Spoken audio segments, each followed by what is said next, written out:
Big ബോസിന് വലിയായിട്ട് സംഭവം ഒന്നുമില്ല. ബിഗ് ബോസ് ഭയങ്കര അടിപൊളിയായിട്ട് പോയൊരു സംഭവം തന്നെയായിരുന്നു. 75 ദിവസം ഉണ്ടായിരുന്നുള്ളൂ ആ ഷോ. കാരണം കോവിഡ് വന്നപ്പോൾ നിർത്തിയതാണ്. 75 ഡേയ്സ് ആ ഷോ ആകെ പോയിട്ടുള്ളൂ. ആ 75 ഡേയ്സ് അവൻ്റെ ഉള്ളിലുണ്ടായിരുന്നു. ഭയങ്കര അടിപൊളിയായിട്ട് എൻജോയ് ചെയ്ത്. എങ്ങനെയുണ്ടായിരുന്നു രസം? നല്ല ഭയങ്കര ഒരു എക്സ്പീരിയൻസ് ആണ് ലൈഫിൽ കിട്ടാവുന്ന ഷോ ആണെന്ന് തോന്നുന്നല്ലേ കോവിഡ് വന്നപ്പം. ആ കോവിഡിന്റെ നമ്മളായിരുന്നു ഫസ്റ്റ് കോവിഡ് കാരണം നിർത്തി വെക്കേണ്ട ഒരു ഷോ ആയിരുന്നു 75 ഡേയ്സ്.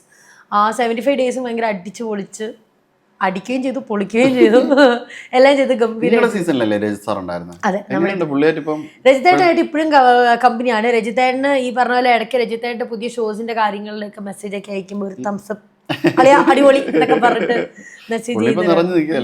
അതെ, രജിതേട്ടൻ ഇങ്ങനത്തെ ഫീൽഡ് നിൽക്കാൻ ഭയങ്കര ഇഷ്ടമുള്ള ഒരു വ്യക്തിയാണ്. അന്ന് അവിടെ നിൽക്കുമ്പോഴും പറയും സിനിമയാണ് താല്പര്യം ചെയ്യാൻ, അല്ലെങ്കിൽ അഭിനയമാണ് താല്പര്യം എന്ന് പറഞ്ഞിട്ട് നിൽക്കുന്നൊരു വ്യക്തിയാണ്. ആര്യ ചേച്ചി ഉണ്ടായിരുന്നു, വീണ ചേച്ചി ഉണ്ടായിരുന്നു, പാഷാണം ഷാജി, മഞ്ജു ചേച്ചി, ഫുക്രു, പിന്നെ സിജോ, സാൻഡ്ര, രേഷ്മ, കുറെ ആൾക്കാരുണ്ട് നന്നായിട്ട് അടിപൊളിയായിട്ടുള്ള. തെസ്നി ചേച്ചി, പിന്നെ ആരായിരുന്നുണ്ടായിരുന്നേ, കുറെ പേരുണ്ടായിരുന്നു, രാജിനി ചാണ്ടി, സുരേഷ് ഏട്ടൻ. അവര് നമ്മളിപ്പോഴും എല്ലാവരുമായിട്ട് ഭയങ്കര കണക്റ്റഡ് ആണ്. Like all of us R keeping in touch. ഞാൻ എല്ലാവരുമായിട്ട് കമ്പനിയാണ്, എല്ലാവരും വിളിക്കാറുണ്ട്.